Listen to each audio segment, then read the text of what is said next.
에스겔 3장 16절로 21절에 있는 말씀입니다.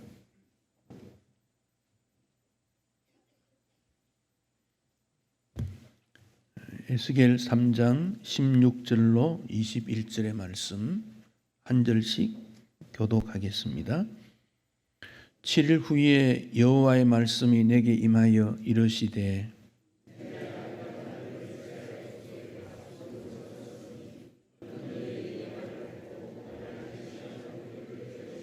가령 내가 악인에게 말하기를 너는 꼭 죽으리라 할 때에 내가 깨우치지 아니하거나 말로 악인에게 일러서 그의 악한 길을 떠나 생명을 구원하게 하지 아니하면 그 악인은 그의 죄악 중에서 죽으려니와 내가 그의 피값을 네 손에서 찾을 것이고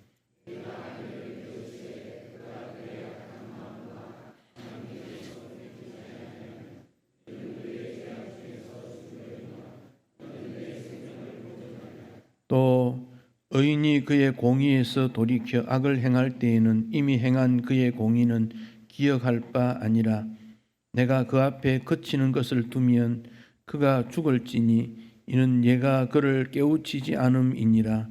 그는 그의 죄 중에서 죽으려니와 그의 피값은 내가 네 손에서 찾으리라.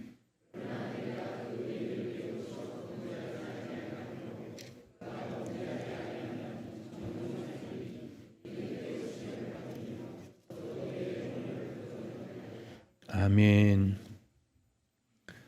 우리가 하나님 말씀에서 찾을 수 있는 교훈은 나는 누구인가 하는 겁니다. 나는 누구인가. 하나님과의 관계에서 나는 누구인가. 나는 누구인가를 깨달으면 어떤 일을 해야 하는가. 그 점을 알게 됩니다.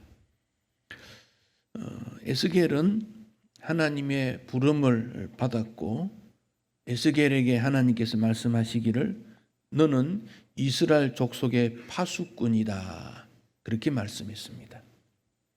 이 파수꾼은 적군이 공격을 하지 않을까, 침략하지 않을까, 적군의 태도를 살피기 위해 성위 망대에 있으면서 상대방을 지켜보고 있다가 위급한 일이 생기면 나팔을 불든지 어떤 특별한 신호를 통해서 백성들에게 알려줍니다.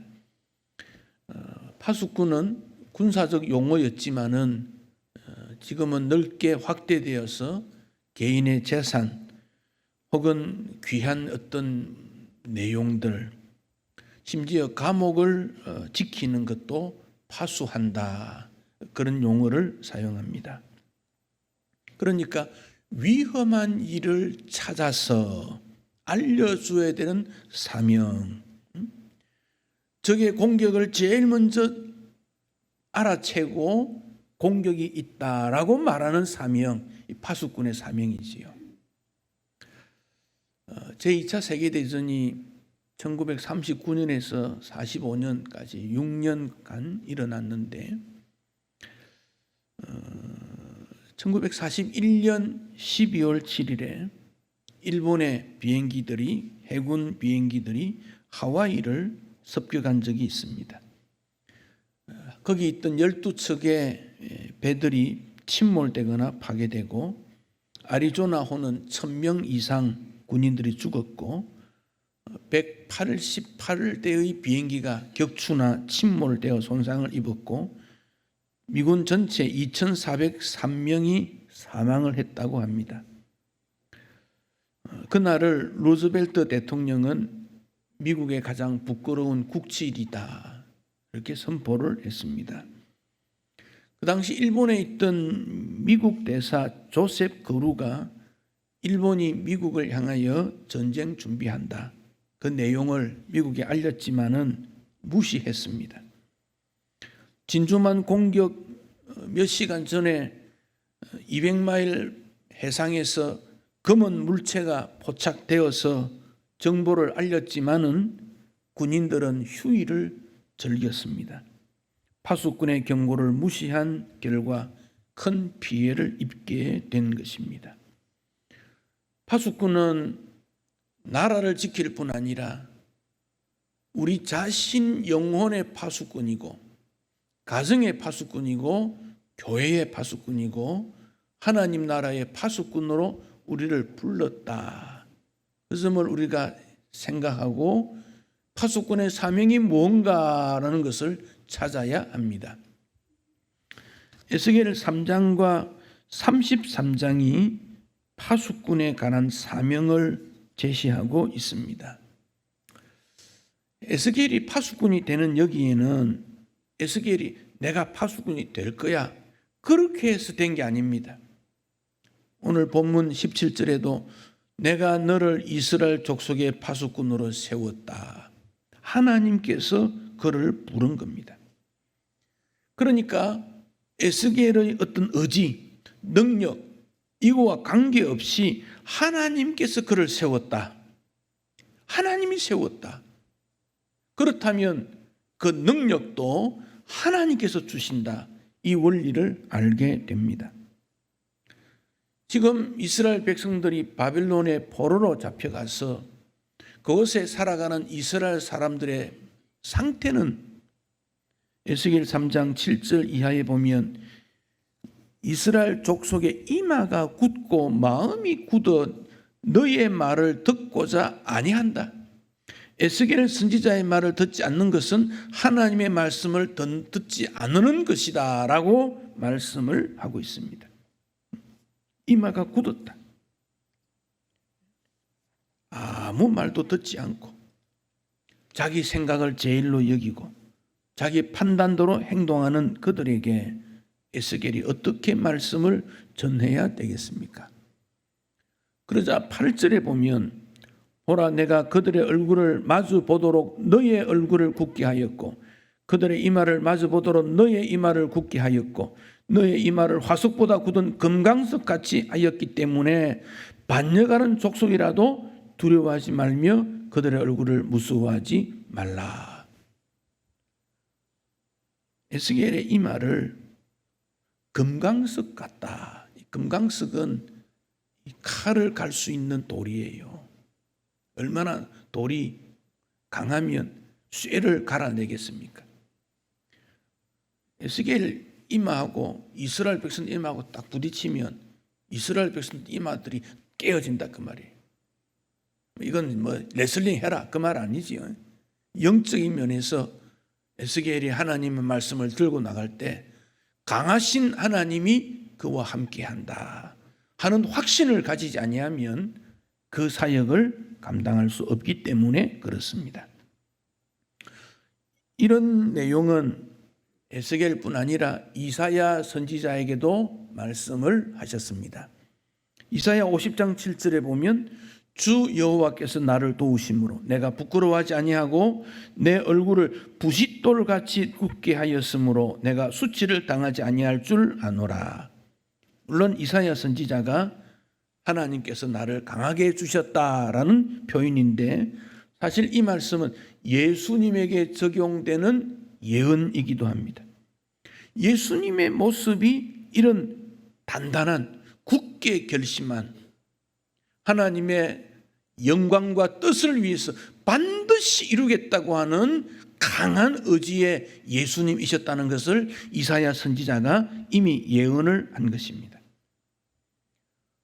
우리 예수님께서 3년 사역을 마치시고 예루살렘으로 올라가십니다. 누가 9장 51절에서 예수께서 성천하실 기억이 차감해 성천하실 때가 되어간다 이렇게 표현했어요. 하늘에서 오신 예수님이 다시 하늘로 올라가실 때가 되었는데 그런데 예루살렘으로 향하여 올라가기를 굳게 결심하셨다. 성천 때가 되어가는데 왜 예루살렘에 가십니까? 예루살렘에 올라가서 십자가 지셔야 되는 때를 아셨던 것이죠. 그때 예수님 마음이 굳게 결심했다. 십자가는 반드시 져야 한다. 그 누가 이 십자가를 질 수 있겠는가? 단호한 결심을 하셨다. 그런 말씀입니다. 사랑하는 성도 여러분, 오늘날처럼 진리가 진리로 인정받지 못하고 상대적인 논리가 확산되고 있고, 하나님의 말씀이 약화되어 가는 때에 우리에게 필요한 것은 나의 믿음이 확고하고 오직 믿음이고 오직 말씀이고 오직 충성이고 오직 하나님의 영광이다, 이 의식이 흐려지면 교회 섬길 수 없고 믿음 생활 바라할 수 없습니다. 나는 어떤 경우 누가 무슨 말씀을 하더라도 하나님 앞에 충성스럽고 하나님 말씀에 합당한 삶을 살고 하나님 나라 위에 충성을 다해야지, 이 결심이 있었어야 돼요. 그렇게 결심을 해도 문제에 부딪히면 쓰러지는 것이 인생인데, 예배를 드리는 이 순간에도 그럴 필요가 있을까? 예배 1시간 드리면 되지라는 생각으로 앉아있다면 그 믿음은 언제 쓰러질지 몰라요. 나무가 뿌리를 깊이 내리지 아니하면 태풍 불고 바람 불면 어떻게 되겠습니까? 그 나무는 뽑힙니다. 그러나 나무 가지가 약하고 잎이 약하고 열매가 많지 않아도 뿌리가 깊이 내려올 수 있는 나무는 태풍이 와도 흔들리지 않습니다. 가물어도 괜찮습니다. 환경에 영향을 받지 않습니다. 여러분의 신앙이 하나님 앞에 깊이 뿌리를 내려야 됩니다. 그것을 하나님께서 에스겔 너의 이마를 금광석 같이 굳게 해주겠다, 그렇게 표현을 한 것입니다. 특별히 가정의 파수꾼, 직장에 그 일을 맡은 파수꾼, 하나님 말씀 진리를 맡은 교사, 우리는 모든 분야에 파수꾼의 사명을 가졌다, 그 점을 기억하셔야 돼요. 요즘 사회 풍조는 어떻습니까? 가정이 깨어지든 직장이 무너지든 나라가 어떻게 되든 관심 없습니다. 나 혼자 잘 살면 되지. 내가 왜 무너져야 돼? 내가 왜 피해를 입어야 돼? 내가 그 손실을 감당해야 돼? 내가 헌신해야 될까? 그런 생각 없습니다. 너도 망하고 나도 망하고 지금 그런 세상입니다. 세계의 지도자들이 세계의 평화를 말하면서도 평화를 추구하지 않습니다. 자기 나라 잘 되면 되는 것으로 만족하는 시대가 되지 않았습니까? 21세기라는 이 시대는 상대적이고 지극히 개인주의적입니다. 나만 살면 된다는 생각입니다. 그러나 모두 망한다. 불신과 의심 모두 망한다. 다 쓰러진다는 것을 생각해야 합니다. 사도 바울은 그의 사명 완수를 위해서 교회들에게 편지할 때 그의 단호한 결심을 기록하고 있습니다. 내가 달려갈 길, 주 예수께 받은 사명, 곧 하나님 은혜의 복음을 증언하는 일을 마치려 하면은 나의 생명조차 조금도 귀한 것으로 여기지 않는다. 생명도 바친다고 말했습니다. 빌립보 1장 20절, 나의 간절한 기대와 소망을 따라 아무 일이든지 부끄러워하지 아니하고 지금도 전과 같이 온전히 담대하여 살든지 죽든지 내 몸에서 그리스도가 존귀하게 되게 하려 하나니 이는 내게 사는 것이 그리스도니 죽는 것도 유익함이라. 로마 감옥에 있으면서 살든지 죽든지 예수 그리스도가 존귀하게 되는 것이 내 삶의 목적이라 말하고 있습니다. 로마서 14장 7절, 우리 중에 누구든지 자기를 위해 사는 자가 없고 자기를 위해 죽는 자도 없도다. 우리가 살아도 주를 위하여 살고 죽어도 주를 위해 죽나니 그러므로 사나 죽으나 우리는 주의 것이로다. 여러분은 누구의 것입니까? 여러분의 시간이나 재물이나 건강은 누구의 것입니까? 여러분의 것입니까? 바울은 살아있을 때뿐 아니라 죽을 때도 복음 전파를 외쳤기 때문에 3번이나 세계 여행, 선교 여행을 다녔고 마지막 로마까지 가는 여행을 하고 뿐만 아니라 신약 성경 13권을 기록했지 않았습니까? 어느 성도가 어머니가 별세했습니다. 온 가족이 기독인이 아니지만 그는 막내딸인데 가족들에게 말합니다. 우리 어머니가 예수 믿었고 나도 기독인이기 때문에 기독교식으로 장례를 치르겠습니다. 형제들이 반대하는 사람도 있고 설득을 하려고도 하지만 내가 막내이지만 그런 말 마시오. 기독교식으로 장례를 치를 거요. 장례 시간 동안 가족들을 위해 기도하고 가족 복음화 시키지 못한 자신을 하나님 앞에 회개하고 이 장례식을 통해서 하나님 앞에 영광이 되고 가족들이 예수 믿도록 기도합니다. 그 결과로 장례식이 기독교 예식으로 잘 끝나고 예수의 복음을 듣게 되는 형제 자매 시간들이 일어나고 가족들이 예수님을 향하여 문을 열게 되고 일부는 예수 믿는 일이 일어나게 되어졌습니다. 여러분, 그리스도인이라면 무언가 확실한 분명한 신앙의 절개가 하나님께서 나를 부르신 사명이 내가 지금 해야 될 일이 무엇인지를 알아야 하지 않겠습니까? 이래도 좋고 저래도 좋고 그런 모습으로 살 수는 없습니다. 에스겔에게 하나님께서 말씀하시기를 너가 그들의 얼굴을 마주 대할 때 너의 얼굴을 강하게 굳게 해준다. 담대해라. 하나님께서 에스겔을 강하게 해주실 것을 약속했습니다. 시편 62편 3절에 다윗은 이렇게 말합니다. 자신을 넘어지는 담과 흔들리는 울타리와 같다. 다윗은 목동 시절에 그가 치는 양이 사자나 곰에게 물리면 달려가서 그 입을 벌려서 그 양을 끄집어내었다고 하지 않습니까? 그 담대함이 나이가 드니까 자꾸 약해져 가는 거예요. 나이가 들면 건강도 판단도 흔들리게 됩니다. 넘어지는 담과 같다. 다윗의 표현입니다. 그렇다면 다윗이 어떻게 그의 백성들을 지킬 수 있습니까? 어떻게 사명을 감당할 수 있습니까? 바람 불면 넘어지는 담이 되고 비가 오면 흔들리는 울타리가 된다면 왕이 그렇게 된다면 그의 백성은 어떻게 되겠습니까? 아버지가 흔들리면 그 가정은 어떻게 되고 어머니가 흔들리면 그 가정은 어떻게 됩니까? 자녀들이 흔들리면 그 부모는 어떻게 해야 합니까?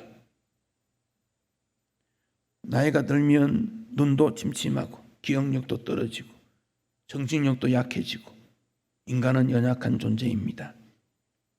그런 방법은 무엇입니까? 3장 12절에 에스겔에게 주의 영이 임했다 그랬습니다. 3장 14절에 주의 영이 에스겔을 들어 올렸다고 했습니다. 특히 14절에는 주의 영이 에스겔을 들어 올려서 데리고 가는데 에스겔이 근심하고 분한 마음으로 갔는데 여호와의 권능으로 에스겔을 감동시켰다 그랬습니다. 무슨 말씀입니까? 성령의 능력 그 말입니다. 구약시대의 성령 하나님은 특별한 사람, 특별한 사건 그런 일이 있을 때 임했습니다. 늘 함께하지는 않았습니다. 그러나 예수님의 성천 이후에 마가다락방에 기도하는 그들에게 성령이 임하게 됩니다. 오순절날 호련히 하늘에서 강한 바람 같은 소리와 함께 불의 혀 같은 것이 기도하는 각자에게 임했다고 했습니다. 성령의 역사였습니다. 물론 이 역사는 요엘 선지자가 이미 예언을 했습니다.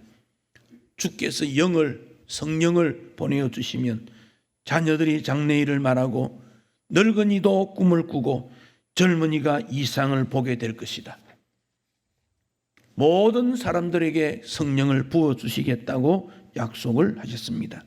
그 성령께서 에스겔에게 함께 하심으로 에스겔은 그 사명, 파수꾼의 사명을 감당할 수 있다, 그 말씀입니다. 이미 성령이 우리에게 임했습니다. 그럼 왜 우리에게는 그런 점을 느끼지 못합니까? 성령의 인도하심을 받는 강렬한 기도가 없기 때문에 그렇습니다. 우리가 많은 기도를 하는데 응답되는 기도는 왜 적습니까? 믿음의 기도가 아니기 때문에 그렇습니다. 야고보는 말하기를 의인의 강구는 역사하는 힘이 크다고 했습니다. 의인이 누구십니까? 믿는 사람, 믿음 있는 자를 말하지 않습니까? 오늘 우리에게 믿음이 어떻게 돼 있는지, 기도 생활이 어떻는지 다시 한번 살펴보아서 파수꾼의 사명이 에스겔에게만 있는 것이 아니라 우리 모두에게 주어졌다는 사실을 깨닫고 주님 앞에 이 사명 감당하기 위해서 주의 영의 충만함과 주의 은혜가 우리에게 있어야 되는 소망이, 열정이, 갈급함이 있어질 때 이런 역사는 오늘도 일어나게 됩니다.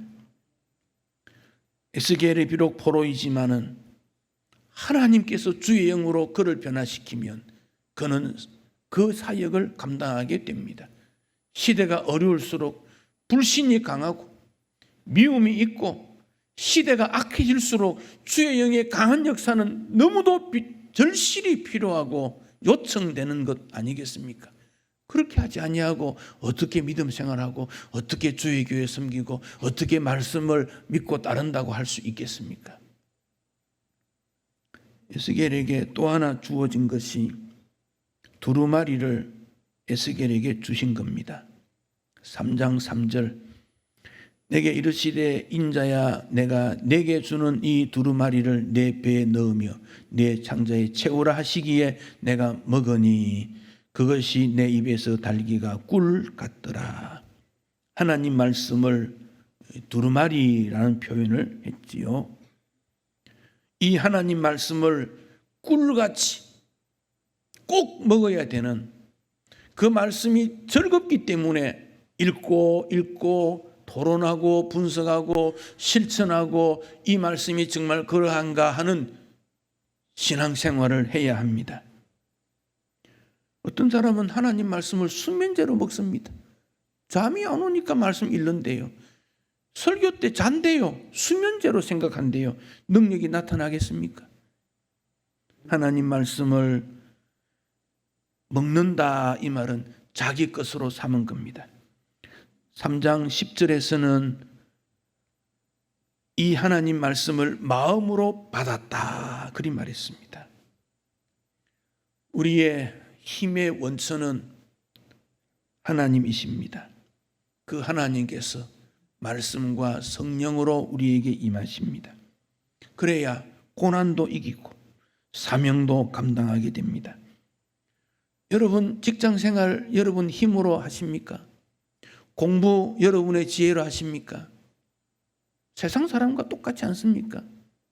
성도는 직장생활이든 가정생활이든 학교생활이든 하나님께서 주신 힘으로 하는 거예요. 그러니까 어떤 일에 잘된 결과에 대해서 하나님 앞에 영광을 그러지 않습니까? 하나님 주신 힘으로 감당했기 때문에 다시 하나님 앞에 영광을 올리는 거지요.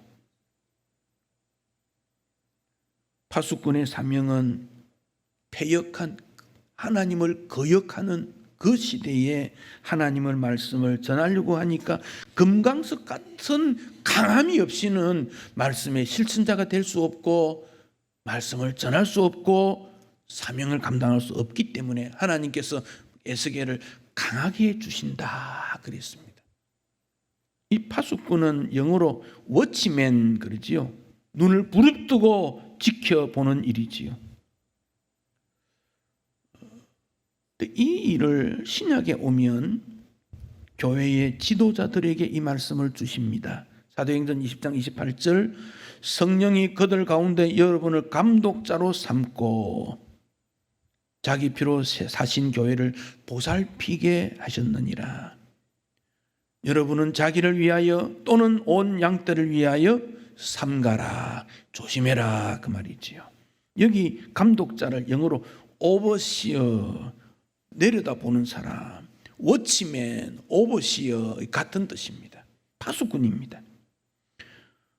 교회의 지도자는 이단 사상, 교리적 잘못된 주장, 성경에 반대되는 가르침, 윤리적 타락이나 부패, 그들을 향하여 부릅뜨고 살펴서 책망도 하고 의의 길로 바르게 가도록 하고 바른 섬김을 보여주고 그들을 이끌어가는 사명과 책임이 있다, 그 말씀입니다.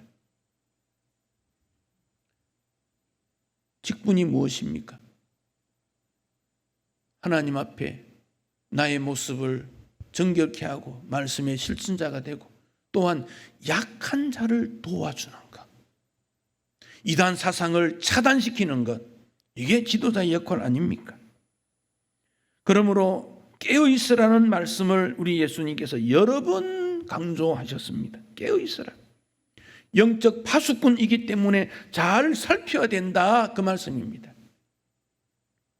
여러분, 한국에 가짜 예수, 가짜 구원자가 얼마나 많은지 아시지요? 역사 속에 사라지는 것 같은데 또 뿌리를 내리고 강해지고,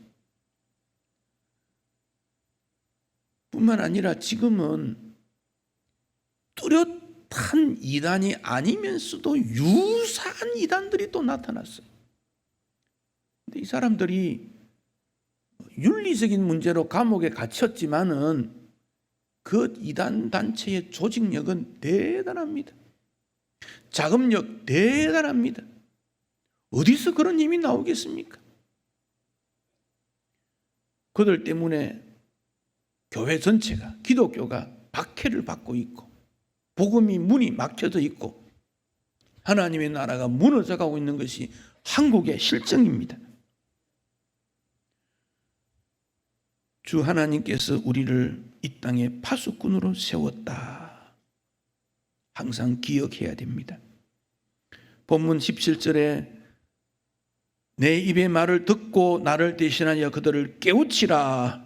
하나님 말씀 듣고 읽고 무장되고 주변 모든 사람들을 깨우쳐야 되는 사명이 우리에게 주어져 있습니다. 그 대상이 누굽니까? 18절과 19절은 악인이라고 했습니다. 악인이라는 말은 불신자를 말합니다. 구약 성경에서 악인은 하나님을 믿지 않는 불신자를 말합니다. 그들은 지옥 가게 될 것인데 파수꾼 너희들이 그들에게 가서 이 길은 지옥 가는 길이요 예수 믿어 구원의 길로 가시오라고 말해야 한다, 그 말씀입니다. 말하는데도 불구하고 그들이 그 길로 갔다는 것은 그들의 책임이지만 말하지 않는다면 파수꾼 너희들의 책임이다, 그 말씀입니다. 20절에는 의인을 향하여서 책임을 져야 된다. 20절, 21절. 이 의인은 누굽니까? 어렸을 때 예수 믿고 믿음 생활 잘했지만 나이가 들매 따라서 낙심하고 의인인 줄 알면서도 의인의 길을 걷지 못한 그들을 향하여서도 파수꾼의 사명을 감당해야 한다, 그 말씀입니다. 그래서 그들이 돌이키면 감사하지만 그렇지 못한다면 그들의 죄는 그들의 책임이지만은 그러나 돌이키는 그 사역, 그 일을 말을 하지 않으면 그들의 피는 파수꾼 너희들이 져야 한다, 그 말씀입니다. 여러분 주변에 있는 가족들 믿음 생활 잘하는가 생각해 보셔야 합니다. 여러분의 친구들 그들에게 구원의 길에 열려져 있는가 생각해야 됩니다. 여러분의 직장 동료 그들의 앞길이 어떻게 되어 있나 우리는 살펴보아야 합니다. 지옥은 한 번 들어가면 못 나오는 곳입니다. 영벌이라 그런 말을 했습니다. 영원히 벌받는 곳, 그런 말입니다. 성경에 보면 천국보다 지옥에 관한 말씀이 더 많습니다.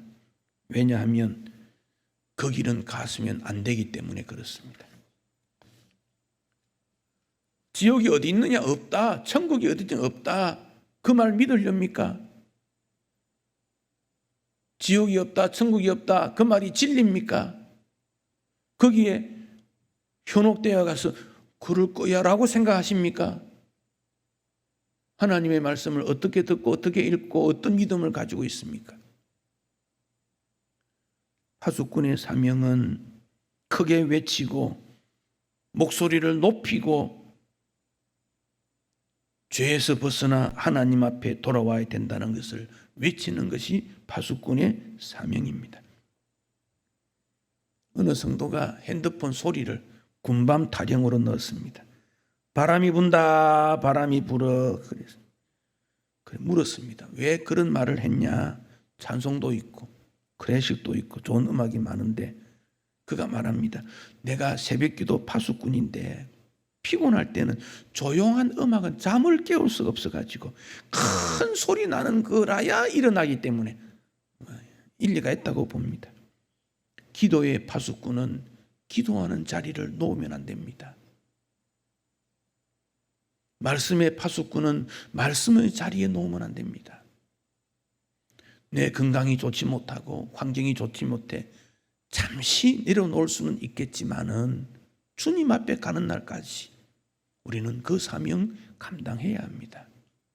자리에 누웠어도 하나님 찬양하는 그 파수꾼의 사명을 감당해야 되고, 눈이 어두워서 글을 쓰지 못해도 말로 파수꾼의 사명을 외쳐야 되고 격려해야 되고, 파수꾼은 일하는 자세 깨어 있어야 하는 겁니다. 행정 보는 군인은 피곤하면 잠깐 졸아도 수정하면 됩니다. 그러나 파수꾼을 졸아서는 되겠습니까? 아프리카 밀림의 사자와 작은 새가 경쟁을 했습니다. 누구 소리가 큰지 내기를 하자. 사자가 웃습니다. 너 그 목소리 그걸로 가지고 나에게 시합을 붙다니 웃긴다. 무시했지만은 계속 조르니까 그래 한번 하자. 사자가 어르렁 소리를 내었습니다. 그러자 개똥지바퀴 새도 소리를 내었습니다. 거기서 먼 곳에 같이 가서 소리가 얼마나 들렸는지 확인하자 갔습니다. 사슴이 있길래 물었습니다. 어떤 소리가 들렸느냐? 사자가 말합니다. 개똥지바퀴, 조그마한 참새 같은 새, 그 소리가 들려왔다는 거예요. 어떻게? 사자는 혼자 어르렁 했지만은 이 개똥지바퀴는 지가 우니까 옆에 사람 계속 울어서 확대된 거예요. 우리가 약하지만은 눈을 부릅뜨고 진리를 외치면 이 외침이 점점점 커져서 다른 사람에게 영향을 줍니다. 내 소리가 작아도 함께 소리치면 함성이 되는 거예요. 나의 충성이 작아도 함께 충성하면 큰 충성이 되는 거지요. 내 섬김이 작아도 함께 섬기면 큰 섬김이 되는 거지요. 우리 하나님은 뭘 좋아하겠습니까?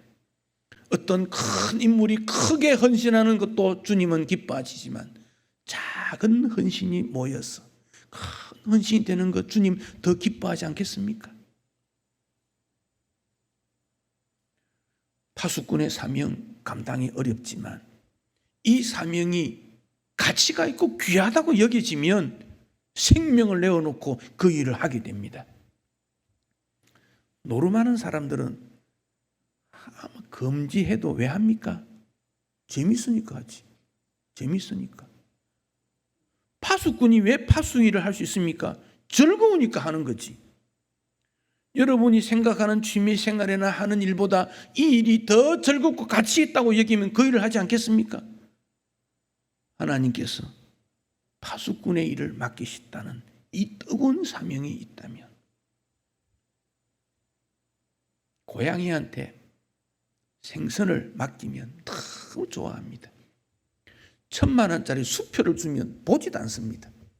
1,000,000원짜리 수표 물고 가서 물고기 사면 평생 먹고 살 텐데 고양이의 가치가는 생선 한 마리, 그것도 다 뜯어먹은 뼈대기만 있는 그 가치를 둡니다. 우리의 가치는 어디에 둡니까? 한번 먹고 마는 거기에 가치를 두어야 됩니까? 영원한 가치를 우리는 꿈꾸어야 합니다. 예수 외에 구원이 있습니까? 기독교 외에 진리가 있습니까? 없다 그 말입니다. 어떤 천하에 구원받을 수 있는 길은 예수밖에 없다 그랬습니다. 내가 곧 길이요 진리요 생명이다 예수님께서 말씀했지 않습니까? 거기에 길이요 진리요 생명이라는 영어 단어에 보면 내가 그 길, 영어에 더라는 정관사가 있습니다. 오직 유일한 길, 유일한 진리, 유일한 생명이지 나 말고도 구원의 길이 있다고 말씀한 적이 없습니다. 세상 유혹에 빠지면 안 됩니다. 헛된 진리에 빠지면 안 됩니다.